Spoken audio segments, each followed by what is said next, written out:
बिस्मिल्लाहिर्रहमानिर्रहीम। अस्सलाम वालेकुम नाज़रीन, आप यूट्यूब चैनल देख रहे हैं। मैं इमरान खान हूँ। सबसे पहले तो मुस्लिम लीग नून ने बाकायदा ये फ़ैसला कर लिया कि किसी सूरत भी उन्होंने किसी किस्म की कोई लड़ाई नहीं लेनी। वजह यह है कि लड़ाई आप लेते हैं अवाम के बलबूते पे, और नवाज शरीफ ये बड़ी अच्छी तरह जानते हैं कि अवाम उनके साथ नहीं है। ना लोग उन्हें वोट डालते हैं, ना लोग उनके साथ चलते हैं। तो सिर्फ कारकुनों की बुनियाद के ऊपर आप एक बड़ी लड़ाई इस्टेब्लिशमेंट से या इस्टेब्लिशमेंट के लोगों से नहीं ले सकते। मियाँ साहब को इस बात की समझ आ गई है कि अब वो एस्टेब्लिशमेंट से नहीं लड़ पाएंगे, क्योंकि अवाम उन्हें कभी भी वोट नहीं डालेगी। और वो वैसे भी उनकी जो फार्म 47 की सीट है वो यास्मीन राशिद साहिबा के मुकाबले में बहुत ख़तरे में है।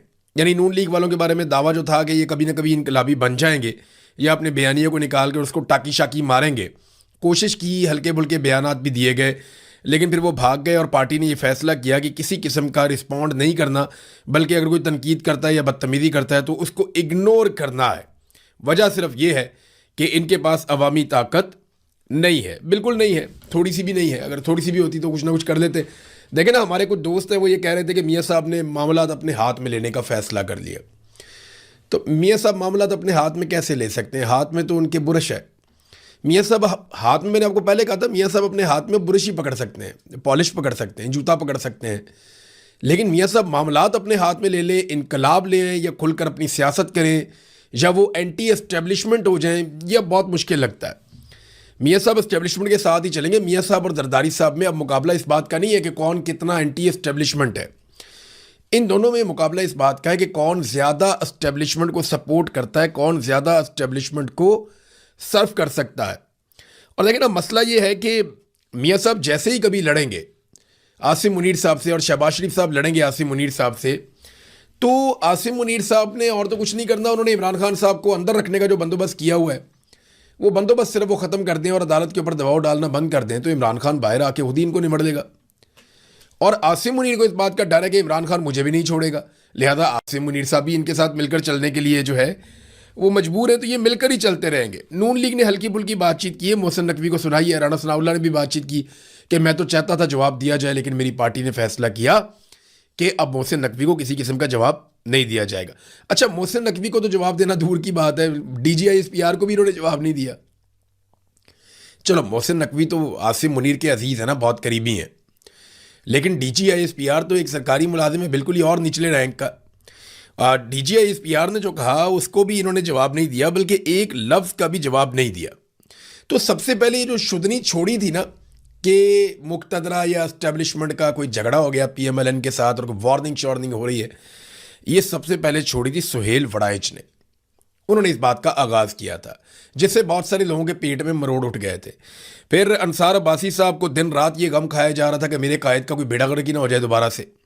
तो उन्होंने बहुत राब्ता किया, तो उन्हें बताया गया आराम से सो जाएं, सुकून करें। अब सार आलम को भी कहा गया कि बिल्कुल नींद पूरी करो, कोई मसला नहीं, असी तुहानू बिल्कुल किसी किस्म का रगड़ा नहीं लान लगे, आराम करें आप। यही बात जो है वो अंसार अब्बासी साहब को भी बताया गया, और वो बेचारे सारा दिन सारी रात जो है वो नून लीग के कारकुनों को हौसला देते रहे, बेफिक्र रहे, मियाँ साहब बिल्कुल इनकलाबी होने नहीं जा रहे, आप फिक्र ना करें।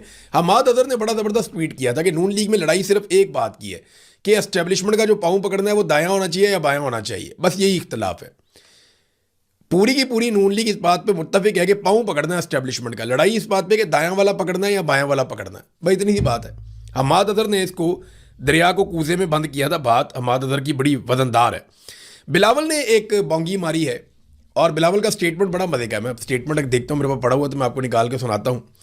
ये ज़रा बिलावल का स्टेटमेंट सुने, यानी बड़े मखसूस अंदाज में जैसे बिलावल बात करते हैं। उन्होंने क्या बात की, बहुत ही मज़े का, ये ज़रा सुने आप।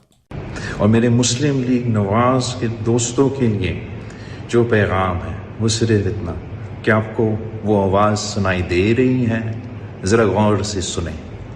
टिक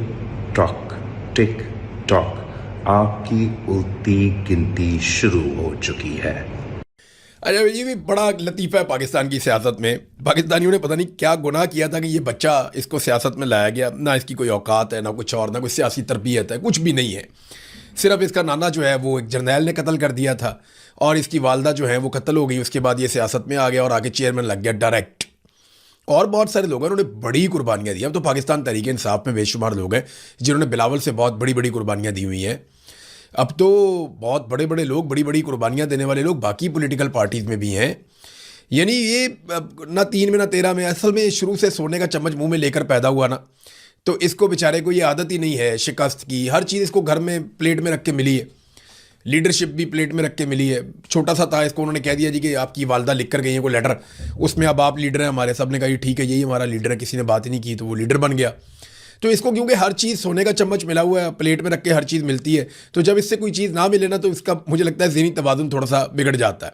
अब वो बिगड़ा हुआ बच्चा जो है वो ये कह रहा है कि टिक टॉक। तो बिलावल साहब एक टिक टॉक मैं आपको सुनाता हूँ, गौर कीजिएगा। टिक टॉक, जूते पॉलिश करने का टाइम हो गया। टिक टॉक, अब आपका दोबारा जूते पॉलिश करने का टाइम हो गया। टिक टॉक, अब आपका फिर से जूते पॉलिश करने का टाइम हो गया। आप यही करेंगे और आप कुछ नहीं करेंगे, और आप इस हुकूमत को वहां तक सपोर्ट करेंगे जहां तक कि आपको मिलिट्री एस्टेब्लिशमेंट कहेगी। क्योंकि आपके जो वालिद हैं, जो आपसे बड़े इनकलाबी बने फिरते हैं, वो ये कह चुके हैं अपने मुंह से कि मैं एस्टेब्लिशमेंट के हाथ मजबूत करूंगा, हम सारे मिलकर एस्टेब्लिशमेंट के हाथ मजबूत करेंगे। तो आप जितने मर्जी टिकटॉक करें, हर टिकटॉक के बाद आपको जूता पॉलिश करना पड़ेगा, और नून लीग का आप साथ देंगे। अभी तक 5 बजट पास हुए, इन 5 बजट में बिलावल आपने वोट दिया। मुस्लिम लीग नून ने जितना जुल्म किया पाकिस्तानियों पे आपने वोट दिया। अभी तक 2 आईनी तरामीम हुई, इन दोनों आईनी तरामीम में आपने वोट दिया। अभी तक जितना जुल्म और बर्बरियत हुई उसमें आपने हिस्सा डाला। सिंध के अंदर आपने बिल्कुल कुचल के रख दिया सियासी मुखालिफिन को। आपकी बहन को इलेक्शन जिताने के लिए सारे उम्मीदवार उठा लिए गए और गायब कर दिए गए, किसी को डरा के बिठा लिया गया। तो आप बेनिफिशरी हैं इस सिस्टम के। आपने अपना चेयरमैन सेनेट बनाया, आपने अपने सेनेटर्स लगवाए, आपने अपने गवर्नर्स बनाए, आपने 3 सूबों में हुकूमत ली, आपने अपने वालिद गिरामी को सदर पाकिस्तान बनाया इन्हीं जाली वोटों से। तो टिक टॉक जूते पॉलिश, टिक टॉक जूते पॉलिश। बिलावल साहब आपने यही करना है, इसके अलावा ना कोई औकात है इस वक्त आपकी। हो सकता है कभी मुस्तकबिल में, जैसे आपके नाना जो हैं वो भी एक डिक्टेटर के साथ हमेशा उसकी बी टीम के तौर पे, ए टीम के तौर पे रहे, और डिक्टेटर को डैडी कहा करते थे जुल्फ़िकार दी भुट्टो। तो उनको अल्लाह ने तौफीक दी, एक वक्त आया कि वो एस्टेब्लिशमेंट के सामने खड़े हुए, उन्होंने आंखों में आंखें डाली और फांसी के फंदे पे झूल गए। लेकिन आपने और आपके वालिद ने भुट्टों की सियासत दफन कर दी है। यानी जरदारियों का कब्जा हुआ ना जब से पीपल्स पार्टी पे, तो पीपल्स पार्टियों में से भुट्टो का ऐसा लगता है खून ही निकल गया। और भुट्टो जो है वो तो बचे ही नहीं बेचारे, बेनज़ीर भी कत्ल हो गई, उसके दोनों भाई भी, उसका वालिद भी, तो सारा ख़ानदान ही उड़ा के रख दिया। तो अब ये जरदारियों के पास चली गई ये पार्टी, तो ये सिर्फ टिक टॉक जूते पॉलिश और कुछ भी नहीं करेंगे।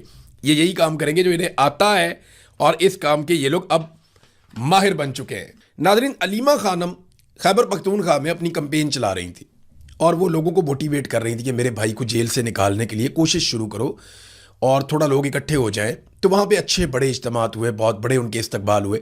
जब वो DI खान पहुँची तो वहाँ पे इस्तकबाल उतना बड़ा नहीं हुआ। तो उसकी वजह ये है कि जो गंडापुर ख़ानदान है या गंडापुर से, उनकी DI खान में अच्छी खासी वर्थ है। अभी आप उसको नेगेट नहीं कर सकते। अभी वो इमरान खान साहब की पार्टी में, और उनका अपना एक नैरेटिव है, उनका अपना एक बयानिया है, वो अपने लोगों को जाके बताते हैं हमारे साथ ज़्यादती हुई है। तो क्योंकि लोग इमरान खान को पसंद करते हैं और गंडापुर को इमरान खान का साथी समझते हैं, तो वहाँ गंडापुरों के साथ कोई प्रॉपर कोऑर्डिनेशन नहीं हुई, इसका शिकवा कुछ लोगों ने किया, और उसकी वजह से कोई बड़ा इस्तकबाल डेरा इस्माइल खान में अलीमा खानम का नहीं हुआ। इसके ऊपर कुछ सवालात भी उठाए जा रहे थे, लेकिन वो कोऑर्डिनेशन का कहा जा रहा है कि कोऑर्डिनेशन नहीं हुई। कुछ लोग कहते हैं जी गंडापुरों ने जानबूझकर नहीं होने दिया। तो ये दोनों एलिमेंट हैं। बहरहाल वहाँ कोई इतनी बात बनी नहीं, लेकिन बाकी जगहों पे बड़ा शानदार इस्तकबाल अलीमा खानम का इमरान खान रिहाई तहरीक के हवाले से हुआ। अब जैसे ही वो पंजाब में दाखिल होती हैं मियाँ वाली में, तो इनके ऊपर क्रैकडाउन शुरू हो जाता है। पुलिस आ गई, पुलिस वालों ने कहा जी आपने तो चले जाना है, ये लोग परेशान हो जाएंगे, इनको उठा के हम जेलों में डालेंगे, इनको उठा के हम गिरफ्तार करेंगे, इनको हम बहुत तकलीफ देंगे। तो पुलिस धमकी लगा रही थी, DSP धमकियाँ लगा रहा था कि जाए